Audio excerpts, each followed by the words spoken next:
안녕하세요.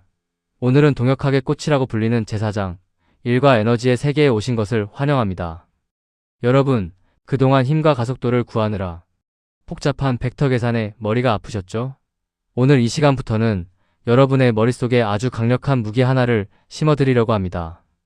바로 에너지라는 도구상자입니다.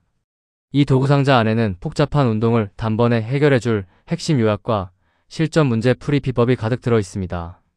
우리는 단순히 공식을 외우는 것을 넘어 왜 이 도구가 필요한지, 그리고 실제 공학 현장에서 어떻게 사용되는지 아주 쉽고 재미있게 풀어볼 예정입니다. 이번 장을 마스터하고 나면 여러분은 동역학 문제를 바라보는 완전히 새로운 시각을 갖게 될 거예요. 자, 그럼 여러분의 문제 해결 능력을 한 단계 업그레이드 해줄 동역학 도구상자를 함께 열어볼까요? 복잡한 동역학 문제를 단번에 해결해줄 세 가지 핵심 도구를 소개해드릴 겸 첫 번째 도구는 일률과 효율입니다. 이건 기계가 얼마나 좋은 성능을 내는지 평가하는 잣대와 같아요. 단순히 일을 많이 하는 게 중요한 게 아니라 얼마나 효율적으로 해내는지가 핵심이죠. 두 번째 도구는 에너지와 보존력입니다. 여러분, 벡터 계산이 힘든 이유는 방향 때문이잖아요. 이 도구는 그 복잡한 힘의 방향을 무시하고 오직 크기만 있는 스칼라 값으로 변환해주는 마법 같은 녀석입니다. 마지막 세 번째 도구는 이 모든 것의 결정판인 에너지 보존 법칙입니다. 시작할 때의 상태와 끝날 때의 상태만 알면 그 사이의 복잡한 과정은 몰라도 미지수를 찾아낼 수 있는 궁극의 무기죠. 이 세 가지만 제대로 다룰 줄 알아도 동역학의 절반은 먹고 들어가는 셈입니다. 우리가 앞으로 배울 내용들의 전체적인 지도라고 생각하시면 돼요. 이 강력한 도구들이 실제로 어떻게 벡터의 늪에서 우리를 구해주는지 궁금하시죠? 우리가 왜 굳이 일과 에너지 방식을 배워야 할까요? 그 이유는 바로 벡터의 늪에서 탈출하기 위해서입니다. 뉴턴의 제2법칙, 즉 힘은 질량과 가속도의 곱과 같다는 공식은 아주 훌륭하지만 치명적인 단점이 있어요. 물체가 움직이는 내내 힘의 방향과 가속도의 방향을 계속 추적해야 한다는 거죠. 특히 경로가 곡선이거나 힘의 크기가 수시로 변하면 계산은 지옥으로 변합니다. 하지만 일과 에너지 원리를 사용하면 이야기가 달라집니다. 한일의 양은 운동 에너지의 변화량과 같다는 이 공식은 방향이 없는 스칼라 양으로만 계산합니다. 즉, 경로가 아무리 복잡하게 꼬여 있어도 상관없어요. 오직 처음 상태와 나중 상태의 에너지만 비교하면 정답이 즉시 나옵니다. 40이라는 숫자처럼 명쾌한 해답을 주는 거죠. 복잡한 길을 헤매지 않고 목적지에 바로 도착하는 지름길을 찾는 것, 그것이 바로 스칼라가 부리는 마법입니다. 이제 이 마법을 부리기 위한 구체적인 로드맵을 살펴보러 가시죠. 이제 우리가 걸어갈 학습 로드맵을 구체적으로 짚어볼게요. 우리의 여정은 크게 세 단계로 나뉩니다. 첫 번째 단계는 4.3절, 일률과 동력입니다. 여기서는 단위 시간당 얼마나 많은 일을 해냈는지를 계산하는 법을 배울 거예요. 기계의 심장이라고 할 수 있는 동력을 이해하는 기초가 됩니다. 두 번째 단계는 4.4절, 에너지입니다. 물체가 움직이면서 갖는 운동 에너지와 위치 에너지를 정의하고 어떤 힘이 에너지를 보존해 주는지 판별하는 기준을 배울 겁니다. 마지막 세 번째 단계는 4.5절, 보존 법칙입니다. 앞서 배운 모든 개념을 총동원해서 역학적 에너지가 보존되는 상황에서 실전 문제를 해결하는 기술을 연마할 거예요. 단위 시간당 1의 양을 계산하고 위치 에너지를 부호에 맞춰 설정하고 최종적으로 보존 법칙을 적용하는 이 과정만 따라오면 여러분도 동역학 전문가가 될 수 있습니다. 자, 그럼 첫 번째 단계인 일률의 정의부터 본격적으로 파헤쳐 볼까요? 일률이란 무엇일까요? 한마디로 정의하면 얼마나 빨리 일하는가입니다. 단순히 일을 얼마나 많이 했느냐는 총량이 아니라 그 일을 해내는 속도를 평가하는 개념이죠. 수식으로 한번 유도해 볼까요?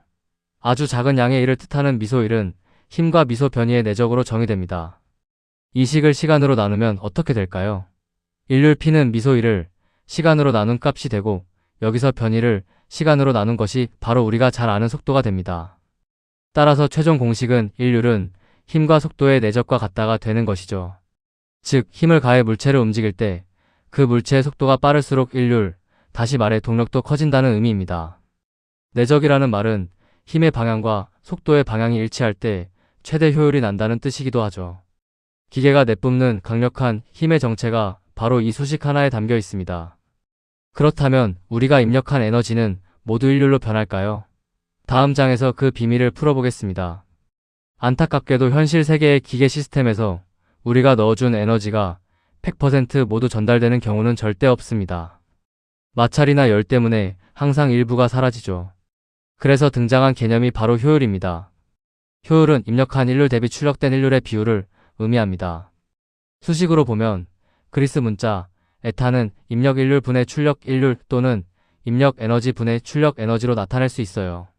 여기서 꼭 기억해야 할 사실, 효율 에타는 항상 1보다 작습니다. 즉 100%보다 작을 수밖에 없다는 거죠. 일률의 단위는 와트나 마력 또는 초당줄, 초당 뉴턴미터 등을 사용하지만 효율은 같은 단위끼리 나눈 값이라 단위가 없는 비율 그 자체입니다. 시험 문제에서 효율이 주어지면 반드시 내가 얻고자 하는 출력은 입력보다 작다는 사실을 명심하세요. 자, 이론은 여기까지입니다. 시험에서 바로 써먹을 수 있는 아주 귀중한 생존 팁 하나 알려드릴까요? 시험 문제지를 받았는데 일정한 속도라는 단어가 보인다면 속으로 쾌재를 부르셔도 좋습니다. 이건 문제를 정말 쉽게 풀 수 있다는 강력한 신호거든요. 첫째, 속도가 일정하다는 건 가속도가 0이라는 뜻입니다. 즉, 물체에 작용하는 모든 힘의 합인 알짜힘이 0이라는 거죠. 바로 힘의 평형 방정식을 세우면 됩니다. 둘째, 복잡한 미적분할 필요 없습니다. 일률은 힘과 속도의 곱이라는 공식을 즉시 꺼내서 대입하세요. 마지막으로 정말 중요한 단위 함정. 문제에서는 보통 자동차 속력을 시속 킬로미터로 줍니다. 이걸 그대로 계산하면 절대 안 돼요. 반드시 초당 미터 단위로 변환해야 합니다. 시속 1km는 3600분의 1000m 매 초라는 사실 꼭 기억하세요. 이 세 가지만 지켜도 실수로 점수 깎일 일은 없을 겁니다. 이제 인류를 넘어 에너지의 본질인 운동에너지에 대해 자세히 알아보겠습니다. 에너지란 무엇일까요? 공학적으로 말하면 일을 할 수 있는 잠재적 능력입니다. 그 중에서도 움직이는 물체가 가진 에너지를 우리는 운동에너지라고 부르고 기호로는 TT를 사용합니다. 질량이 mm인 물체가 속도 VB로 움직이고 있다면 이 물체는 2분의 1 곱하기 질량 곱하기 속도의 제곱만큼의 운동에너지를 가집니다. 이 수식의 의미는 정지해 있던 물체를 지금의 속도까지 가속시키는 데 들어간 총 1의 양과 같다는 뜻이에요. 속도의 제곱에 비례하기 때문에 속도가 2배 빨라지면 에너지는 무려 4배나 커지게 됩니다. 과속이 위험한 이유를 물리적으로 설명해 주기도 하죠. 운동에너지는 항상 양의 값을 가집니다. 질량도 양수고 속도의 제곱도 양수니까요. 자, 움직이는 물체의 에너지를 알았으니 이번에는 위치에 따라 결정되는 에너지를 알아볼 차례입니다. 다음은 중력 위치 에너지입니다. 위치 에너지를 다룰 때 가장 중요한 것은 어디를 기준선으로 잡느냐입니다. 기준선에서는 에너지가 0이라고 약속하는 거죠. 만약 물체가 기준선보다 높이 h만큼 위에 있다면 위치 에너지는 플러스 질량 곱하기 중력과 속도 곱하기 높이가 됩니다. 왜 플러스냐고요? 물체가 다시 기준선으로 내려오려는 방향과 중력이 당기는 방향이 같아서 양의 일을 할 수 있기 때문이죠. 반대로 기준선보다 아래에 있다면 에너지는 마이너스 mgh가 됩니다. 기준선으로 돌아가려는 방향과 중력 방향이 반대이기 때문이에요. 그래서 공식은 플러스 혹은 마이너스 mgh라고 씁니다. 문제를 풀 때 기준선을 가장 낮은 곳으로 잡으면 마이너스 계산을 피할 수 있어 훨씬 편리하답니다. 중력 말고 또 우리를 끌어당기는 에너지가 있죠. 바로 스프링 탄성 에너지입니다. 탄성 위치 에너지는 스프링에 저장된 에너지입니다. 여기서 여러분이 평생 잊지 말아야 할 절대 규칙이 하나 있습니다. 스프링 에너지는 압축되든 늘어나든 항상 양수라는 점입니다. 공식은 2분의 1 곱하기 탄성 계수 kk 곱하기 변형량 ss의 제곱입니다. 변형량이 플러스든 마이너스든 제곱을 하면 항상 플러스가 되죠. 왜 그럴까요? 스프링을 당기든 밀든 스프링은 항상 원래의 기준 위치로 돌아가려고 힘을 씁니다. 그 힘의 방향과 돌아가는 방향이 늘 일치하기 때문에 항상 양의 일을 하게 되는 원리입니다.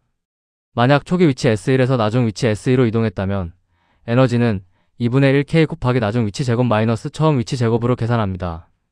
압축되었다고 마이너스를 붙이는 실수는 이제 절대 하지 않으시겠죠? 힘에도 성격이 있습니다. 크게 보존력과 비보존력으로 나뉘죠. 보존력은 아주 쿨한 힘입니다. 경로가 어떻게 되든 상관없이 시작과 끝만 중요하게 생각해요. 중력이나 탄성력이 대표적이죠. 산을 오를 때 직선으로 가든 굽이굽이 가든 정상에 도착했을 때의 위치 에너지는 같은 것과 같습니다. 에너지가 손실되지 않고 다시 되돌릴 수 있는 가역적인 힘이죠. 반면 비보존력은 경로에 집착합니다. 마찰력이나 공기 저항이 그렇죠. 멀리 돌아갈수록 마찰 때문에 에너지를 더 많이 잃어버립니다. 이건 위치 에너지 함수로 표현할 수도 없어요. 한번 흩어진 에너지는 열로 변해 다시 돌아오지 않거든요. 특히 닫힌 경로, 즉 제자리로 돌아왔을 때 보존력이 한 일의 합은 항상 0이 된다는 사실도 꼭 기억하세요. 이 구분이 왜 중요하냐고요? 에너지 보존 법칙을 쓸 수 있는지 결정하는 기준이 되기 때문입니다. 이제 보존력을 조금 더 수학적으로 정의해 볼게요. 어떤 힘이 보존력이라면 그 힘이 한 일은 위치 에너지 VB의 감소량과 같습니다. 즉, 마이너스 dV는 힘과 미소 변이의 내적이라는 관계가 성립하죠. 이를 3차원으로 확장하면 아주 멋진 표현이 나옵니다. 힘 F는 위치 에너지 함수의 음의 기울기 벡터, 즉 마이너스 그라디언트 V와 같다는 것입니다. 여기서 거꾸로 세워진 삼각형 기호인 나블라는 X, Y, Z 방향으로 각각 편미분해서 더한 연산자입니다. 이 수식의 물리적 의미는 무엇일까요? 에너지는 높은 곳에서 낮은 곳으로 흐르려는 성질이 있고 힘은 바로 그 에너지가 가장 급격하게 줄어드는 방향으로 작용한다는 뜻입니다. 자연의 섭리를 수식 하나로 표현한 거죠. 이 수학적 토대 위에 우리가 기다리던 궁극의 도구가 세워집니다. 드디어 이번 장의 주인공, 역학적 에너지 보존 법칙입니다. 원리는 간단합니다. 처음 가지고 있던 운동 에너지와 위치 에너지의 합에 비보존력인 마찰 같은 녀석들이 한 일을 더해주면 나중 상태의 에너지 합과 같아진다는 것입니다. 수식으로 보면 T1 더하기 V1 더하기 비보존력의 한 일은 T2 더하기 V2와 같다는 일반 에너지 방정식이 나옵니다. 여기서 마찰에 의한 에너지 손실은 보통 힘과 거리의 곱에 마이너스를 붙여서 표현하죠. 만약 공기 저항이나 마찰이 없는 아주 깨끗한 상황이라면 어떨까요? 비보존력의 한 일은 0이 되고 T1 더하기 V1은 T2 더하기 V2와 같다는 아주 깔끔한 보존 법칙이 성립합니다. 에너지가 형태만 바뀔 뿐 전체 양은 변하지 않는다는 이 원리가 바로 동역학 문제를 푸는 마스터키입니다. 시각적으로 어떻게 변하는지 볼까요? 에너지 보존을 시각적으로 이해해 봅시다. 높은 곳에 멈춰있는 공이 있다고 상상해 보세요. 최고점인 y0y0에서 속도는 0이므로 운동 에너지는 0이지만 중력 위치 에너지는 최대치입니다. 이제 공을 놓아 볼까요? 공이 낙하하면서 속도는 점점 빨라지고 높이는 낮아집니다. 이때 위치 에너지가 줄어드는 양만큼 운동 에너지는 정확히 똑같은 비율로 늘어납니다. 마치 저울의 양쪽 무게가 바뀌는 것과 같죠. 마침내 지면에 닿는 순간 위치 에너지는 0이 되고 모든 에너지는 운동 에너지로 완전히 전환됩니다. 하지만 어느 지점에서든 두 에너지의 합, 즉 역학적 에너지를 계산해보면 그 결과값은 항상 일정합니다. 에너지는 사라지지 않고 모습만 바꿀 뿐이니까요. 이 원리만 알면 중간에 공이 어떻게 흔들리며 내려왔는지 몰라도 바닥에서의 속도를 단번에 구할 수 있습니다. 이제 이 강력한 도구들을 실제 문제에 적용해 볼 시간입니다. 지금까지 우리 도구 상자에 아주 훌륭한 연장들을 채워 넣었습니다. 이제 이 도구들을 실제로 휘두를 시간, 실전 문제 풀이 워크숍입니다.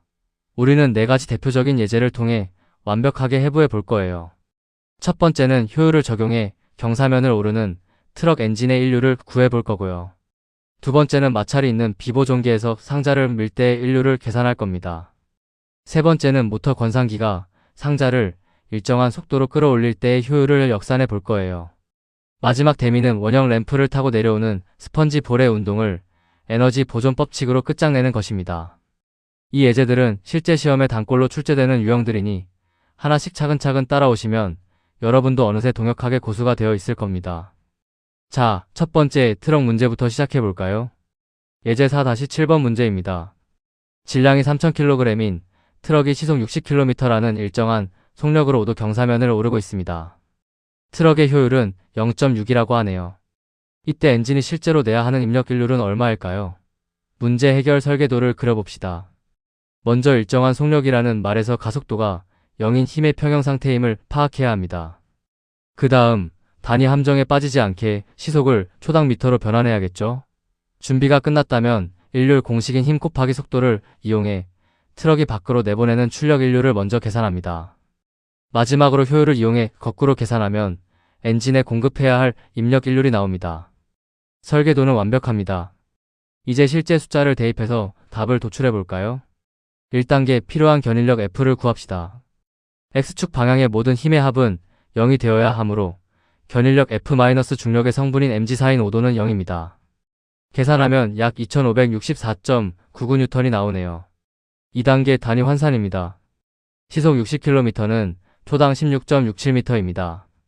이제 출력 일률은 힘과 속도를 곱해서 약 42,750W, 즉 42.75kW가 됩니다.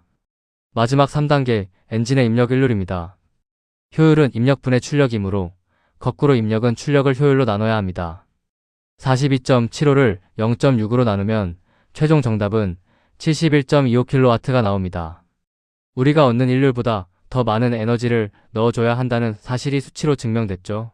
단위 환산과 효율 역산, 이 두 가지만 조심하면 아주 쉬운 문제입니다. 이번에는 마찰이 있는 상황입니다. 예제 4-8번이죠. 정지해 있던 30kg 상자에 100N의 힘을 30도 아래 방향으로 가합니다. 지면의 동마찰 계수는 0.25예요. 자, 여기서 질문. 힘을 가한 지 5초가 지났을 때의 일률은 얼마일까요? 이 문제의 핵심 포인트는 일률 공식을 바로 쓸 수 없다는 겁니다. 왜냐하면 속도가 계속 변하고 있거든요. 그래서 먼저 뉴턴의 운동 방정식을 세워 가속도를 구하고 5초 후에 속도를 찾아내야 합니다. 특히 힘을 아래로 누르고 있기 때문에 수직 항력이 커지고 그만큼 마찰력도 커진다는 점을 놓치면 안 됩니다. Y축의 힘의 평형이 X축 마찰력의 크기를 결정하는 중요한 열쇠가 되는 거죠. 자, 가속도부터 차근차근 구해봅시다. 첫째, Y축 평형입니다. 수직 항력 마이너스 누르는 힘의 성분 마이너스 중력은 0입니다. 계산하면 수직 항력은 344.3N이 나오네요. 둘째, X축 운동 방정식입니다. 밀어주는 힘의 성분 마이너스 마찰력은 질량 곱하기 가속도입니다. 여기서 마찰력은 방금 구한 수직 항력의 마찰계수 0.25를 곱한 값이죠. 계산하면 가속도는 약 0.01758m 매초 제곱이 나옵니다. 셋째, 이제 5초 후의 속도를 구합시다. 가속도를 시간에 대해 적분해서 5를 곱하면 약 0.088m 매초가 되네요. 마지막으로 일률은 X축 방향 힘의 성분인 100코사인 30도에 이 속도를 곱해주면 됩니다. 그러면 우리가 원하는 최종 일률 값이 나오게 되죠. 복잡해 보이지만 힘의 해석과 운동학을 결합하면 충분히 풀 수 있는 문제입니다. 예제 4-9번, 이번에는 모터의 성능을 직접 평가해 볼까요? 50kg의 상자를 모터가 3초 동안 6m 높이까지 일정한 속도로 끌어올립니다. 이때 모터에 공급되는 입력 일률은 3kW라고 하네요. 효율은 얼마일까요? 다시 한번 마법의 단어 일정한 속도가 등장했습니다. 가속도가 0이므로 밧줄이 당기는 장력은 상자의 무게와 정확히 같습니다. 그리고 속도는 거리를 시간으로 나누기만 하면 아주 직관적으로 구할 수 있죠. 설계도는 이렇습니다. 장력을 구하고 속도를 구해서 우리가 실제로 얻은 출력 일률을 계산합니다. 그 다음 주어진 입력 일률 3kW와 비교하면 효율이 나오겠죠. 자, 암산으로도 가능할 만큼 간단한 과정이지만 정확하게 숫자를 대입해 보겠습니다. 1단계 밧줄의 장력 F입니다. 질량 50에 중력 가속도 9.82를 곱하면 490.5N이 됩니다. 2단계 끌어올리는 속도 V입니다. 6m를 3초 동안 일정하게 올렸으니 속도는 초당 2m입니다. 3단계, 이제 우리가 얻은 출력 인류를 계산해보죠. 힘 490.5N의 속도 2를 곱하면 981W가 나옵니다. 자, 이제 효율을 구할 차례입니다. 입력 일률은 문제에서 3kW, 즉 3000W라고 주어졌죠? 효율 에타는 3000분의 981을 계산하면 약 0.327이 나옵니다. 퍼센트로 환산하면 32.7%네요. 공급한 에너지의 약 3분의 1 정도만 물체를 올리는 데 쓰이고 나머지는 손실되었다는 뜻입니다. 생각보다 효율이 낮죠? 실제 기계 시스템에서는 이런 일이 흔하답니다. 자, 이제 이번 장의 최종 보스, 예제 4-10번입니다. 질량 10g의 아주 가벼운 스펀지 볼이 4m 높이의 위치 1에서 출발합니다. 먼저 반지름 2m의 원형 곡선을 따라 낙하한 뒤 위치 2에서 수평으로 튀어나가 허공을 날아 바닥인 위치 3에 떨어집니다. 우리가 구해야 할 건 두 가지입니다. 첫째, 수평으로 얼마나 멀리 날아갔는지에 대한 거리 TD. 둘째, 바닥에 닿는 순간의 최종 속력 V3입니다. 경로가 너무 복잡해 보인다고요? 걱정 마세요. 우리는 분할 격파 전략을 쓸 겁니다. 곡선 구간은 에너지 보존 법칙으로, 허공 비행 구간은 우리가 이미 잘 아는 포물선 운동으로 나누어 계산할 거예요. 에너지의 마법이 어떻게 이 복잡한 문제를 단순하게 만드는지 지켜봐 주세요. 1단계, 위치 2에서 공이 얼마나 빠른 속도로 튀어나가는지 알아야 합니다. 마찰이 없으므로 역학적 에너지 보존 법칙을 적용합니다. 위치 2를 기준선으로 잡으면 처음 에너지는 모두 0입니다. 위치 2는 거기서 2m 낙하했으므로 위치 에너지는 마이너스 mg 곱하기 2가 되고, 여기에 운동 에너지 2분의 1 mv2의 제곱을 더한 값이 0이 되어야 합니다. 여기서 놀라운 점, 질량 m은 양변에서 약분되어 사라집니다. 즉, 공이 가볍든 무겁든 이탈 속도는 똑같다는 거죠.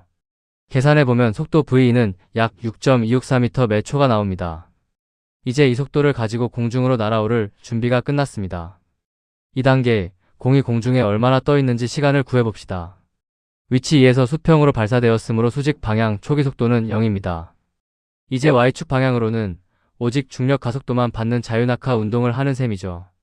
거리는 가속도를 2번 적분한 마이너스 2분의 1 중력 가속도 t의 제곱으로 구할 수 있습니다. 위치 2에서 바닥인 3까지 2m를 더 내려가야 하므로 Y값에 마이너스 1을 대입합니다. 식을 정리해서 시간을 계산해보면 약 0.6386초가 나오네요. 공이 바닥에 닿기 전까지 우리에게 주어진 시간은 채 1초도 되지 않는 짧은 순간입니다. 이제 이 시간 동안 수평으로는 얼마나 갔을까요? 3단계, 수평 도달 거리 D를 계산할 차례입니다. 공기 저항이 없으므로 수평 방향 가속도는 0입니다. 즉, 수평으로는 처음 튀어나갔을 때의 속도를 그대로 유지하는 등속 직선 운동을 한다는 뜻이죠. 우리가 아까 구한 이탈 속도 6.264m 매 초가 바로 수평 속도가 됩니다. 여기에 채공 시간인 0.6386초를 곱하기만 하면 끝입니다. 계산 결과 거리는 약 3.989m가 나오네요. 약 4m 정도를 날아가서 바닥에 떨어진 셈입니다. 복잡한 곡선과 허공 비행을 에너지와 운동학으로 나누니 정말 명쾌하게 풀리죠? 자, 이제 마지막으로 가장 짜릿한 통찰력을 보여줄 최종 속도 구하기가 남았습니다. 마지막 4단계, 지면에 닿는 순간의 최종 속도 V3를 구해보겠습니다. 여기서 진정한 에너지 보존의 묘미가 나옵니다. 중간에 공이 곡선을 탔는지 포물선을 그렸는지 다 잊어버리세요. 보존기에서는 처음과 끝만 중요합니다. 기준선을 가장 바닥인 위치 3으로 잡으면 위치 1의 높이는 총 4m입니다. 처음 에너지는 오직 위치 에너지 mg 곱하기 4뿐이죠. 바닥에서의 에너지는 오직 운동 에너지 2분의 1 mv3의 제곱뿐입니다. 두 값이 같다고 놓으면 속도 v3는 루트 2 곱하기 중력 가속도 곱하기 4가 되어 약 8.86m 매 초가 나옵니다. 중간 과정을 거쳐 구한 속도 성분들을 합성해서 구해도 결과는 똑같습니다. 하지만 에너지를 이용하면 단 한 줄의 식으로 정답을 맞힐 수 있죠. 이것이 우리가 에너지를 배우는 진짜 이유입니다. 시험장에 가기 전 선배들이 눈물로 전하는 3가지 함정 체크리스트입니다. 첫째, 단위 환산의 늪입니다. 시속 킬로미터를 그대로 공식에 넣으면 무조건 틀립니다. 인류를 구할 때는 반드시 초당 미터로 바꾸세요. 둘째, 효율 역산의 실수입니다. 입력 인류를 구할 때 효율을 곱하는 친구들이 정말 많아요. 기계는 넣은 것보다 적게 뱉습니다. 그러니까 입력값은 출력값보다 항상 커야 해요. 즉, 출력을 효율로 나눠야 정상입니다. 마지막 셋째, 탄성 에너지의 부호입니다. 스프링이 압축되었다고 마이너스를 붙이는 건 금물입니다. 에너지는 제곱이 들어가기 때문에 늘어나든 줄어들든 항상 플러스라는 사실 잊지 마세요. 이 3가지만 조심하면 여러분의 학점은 A+를 향해 달려갈 겁니다. 시험장에서 문제를 마주쳤을 때 당황하지 않게 해주는 마법의 체크리스트입니다. 자, 문제를 읽으면서 스스로 질문해 보세요. 조건 1. 일정한 속력이라는 말이 있나요? 예스라면 알짜임이 0인 평형 방정식을 세우고 바로 P는 FV 공식을 쓰세요. 조건 2. 마찰계수나 공기 저항이 주어졌나요? 그렇다면 이건 비보존계 문제입니다. 처음 에너지의 마찰이 한 일을 더해 나중 에너지와 같다고 놓는 일반식을 쓰세요. 조건 3. 경로가 복잡한 곡선이거나 처음과 끝의 상태만 묻고 있나요? 그렇다면 복잡한 가속도는 버리고 즉시 역학적 에너지 보존 법칙을 꺼내세요. 질량 m은 보통 약분되니 겁먹지 마시고요. 이 체크리스트만 머릿속에 넣고 있으면 어떤 문제가 나와도 도구상자에서 알맞은 도구를 바로 꺼낼 수 있습니다. 자, 이제 우리 도구 상자가 완전히 완성되었습니다. 전체 그림을 그려볼까요? 가장 기본은 한 일은 운동 에너지의 변화량과 같다는 정리입니다. 여기에 시간의 개념을 더하면 기계의 성능을 평가하는 일률과 효율이 되죠. 복잡한 보존력이 한 일을 스칼라 값으로 깔끔하게 저장한 것이 바로 위치 에너지고요. 이 모든 것을 하나로 합쳐 경로에 상관없이 정답을 찾아내는 궁극의 공식이 바로 에너지 보존 법칙입니다. 이 도구들은 서로 따로 노는 게 아니라 하나의 체계로 연결되어 있습니다. 어떤 도구를 먼저 꺼낼지는 여러분의 선택이지만 이제 여러분은 상황에 맞는 가장 날카로운 도구를 고를 수 있는 능력을 갖추게 되었습니다. 이 구조도가 머릿속에 그려진다면 여러분은 이번 장을 아주 잘 이해한 겁니다. 정말 수고 많으셨습니다. 드디어 여러분만의 동역학 도구 상자가 멋지게 완성되었습니다. 이제 어떤 복잡하고 까다로운 경로의 문제가 여러분 앞을 가로막더라도 오늘 배운 에너지를 활용해 빠르고 정확하게 해결할 수 있을 겁니다. 물리학은 어렵지만 도구를 다루는 법을 익히고 나면 그 어떤 학문보다 명쾌하고 아름답습니다. 여러분의 성공적인 동역학 학습과 빛나는 공학도로서의 미래를 저도 진심으로 응원하겠습니다. 우리는 다음 장에서 더 강력한 도구들과 함께 다시 만나요. 감사합니다.